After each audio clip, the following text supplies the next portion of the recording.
दोस्तों आज मैं आपको बताऊंगा 1937 की एक ऐसी कहानी के बारे में जो एशिया के इतिहास का सबसे दर्दनाक चैप्टर माना जाता है, जिसे दुनिया नैनकिंग के कत्लेआम के नाम से जानती है। ये एक ऐसा वाकया था जहां एक पूरा शहर बर्बाद हो गया और हजारों लोगों की जिंदगियां खत्म कर दी गईं। सन 1937 में जापान और चाइना के बीच जंग हो रही थी। उसी दौरान जापान की फौज ने चाइना के नैनकिंग नाम के शहर पर कब्जा कर लिया और सिर्फ 6 हफ्तों में इस शहर में लाखों लोगों की जान गई और हर तरफ डर और तबाही का माहौल बन गया। औरतों के साथ बुरा सलूक हुआ, लोगों के घर छीन लिए गए और शहर में खामोशी रह गई।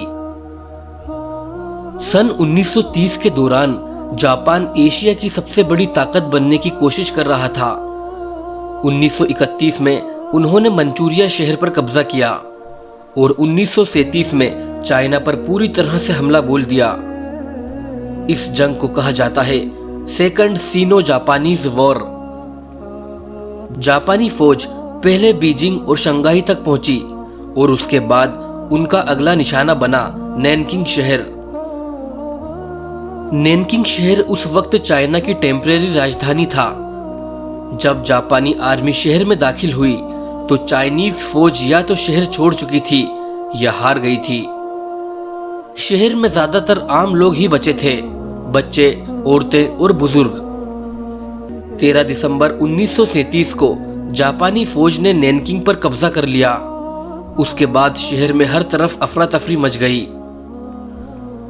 जापानी फौज ने शहर के लोगों के साथ बहुत बुरा सलूक किया। जिन लोगों ने हथियार डाल दिए थे उन्हें भी छोड़ने के बजाय उनके साथ जालिमाना रवैया इख्तियार किया गया। कई लोगों को बेवजह ले जाकर मार दिया गया और ये सब इस तरह हुआ कि किसी कानून का ध्यान नहीं रखा गया। लोग सिर्फ इसलिए मार दिए गए क्योंकि वो उस शहर में रहते थे, यानी उस शहर में रहना ही लोगों के लिए गुनाह बन गया। शहर में हजारों औरतें थीं, हर उम्र की। इनके साथ जापानी फौज ने इस तरह का सलूक किया कि हम चाहकर भी आपको इस वीडियो में नहीं बता सकते और ना ही आप सुन पाएंगे। उन पर ऐसे जुल्म किए गए जो कोई भी इंसान किसी इंसान पर करने के बारे में सोच भी नहीं सकता। दोस्तों, जापानी फौज की इस हरकत के बाद बहुत सारी औरतें मर गईं, कुछ घायल हो गईं और कुछ का तो पता भी नहीं चला। ये सब कुछ एक प्लान्ड तरीके से हुआ था, जहां औरतों को जानबूझकर निशाना बनाया गया था। बच्चों और परिवारों के लिए ये सबसे मुश्किल वक्त था।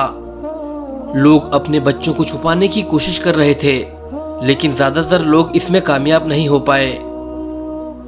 कई माओं ने अपने बच्चों को गले लगाया और सिर्फ दुआ करती रहीं कि उनका बच्चा किसी तरह से जिंदा रहे, लेकिन जापानी फौज ने किसी के ऊपर रहम नहीं दिखाया।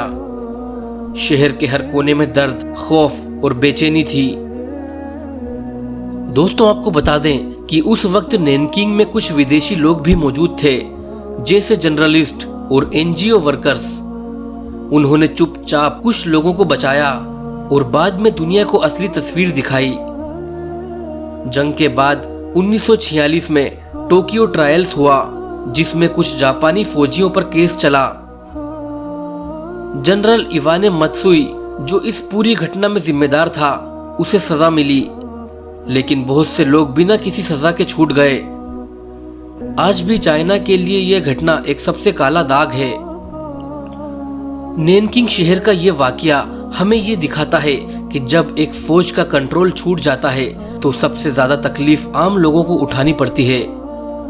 इतिहास की ऐसी कहानी सिर्फ पढ़ने के लिए नहीं होती, बल्कि समझने के लिए होती है, ताकि वो गलती दोबारा ना हो। अगर आप चाहते हैं कि ऐसे टॉपिक्स लोगों तक पहुंचे तो इस वीडियो को लाइक करें, कमेंट में लिखें इंसानियत सबसे ज़रूरी है और हिस्ट्री नामा को सब्सक्राइब करें, जहां हम आपके लिए असली इतिहास लेकर आते हैं। मिलते हैं नेक्स्ट वीडियो में।